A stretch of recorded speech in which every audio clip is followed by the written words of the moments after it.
So before they narrated the entire script to me, నేను చందు వాసు మనం ముగ్గురం కలిసి శ్రీకాకుళం వెళ్ళాము.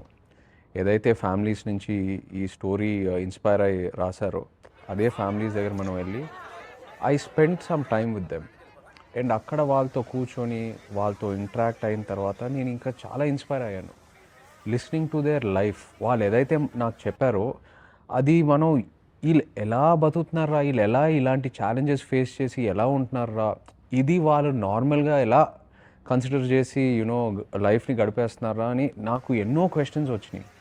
మనకు అనిపించిందంటే ఈ మూవీకి ముఖ్యమైన ఈ స్టోరీకి ముఖ్యమైనది ఏంటి అంటే దూరం. సో నేను దేవి గారితో కూర్చునేటప్పుడు కూడా ఆయనకి నేను వైల్ ఐఎమ్ నరేటింగ్ నాకు ఇది పొయటిక్ వేలో వచ్చింది. ఆబ్వియస్గా బుజ్జిదాలు వచ్చినా, హైలైట్స్ వచ్చినా, ఏం పాట వచ్చినా కూడా అంటే ఇంక్లూడింగ్ మీరు ఓన్లీ పాటలు మాత్రమే వింటున్నారు. మూవీ చూస్తే మొత్తం మ్యూజికల్గానే డిజైన్ ఉంటుంది సినిమా అంతా. యాక్చువల్లీ ఇది ఫిల్మ్ స్టార్ట్ చేసినప్పుడు ఈ ఐడియా డైరెక్టర్ గారు అట్లీస్ట్ నాతో డిస్కస్ చేయలేదు. మధ్యలో మేము చాలా షూట్ చేస్తూనే ఉన్నామా, సడన్లీ ఈ సెట్ వన్ డే దేవుడు పాట వస్తుంది, ఇది ఎలా వస్తుంది అంటే నాకు అరే మనం చేసిన పని అన్నీ చాలా ఏదో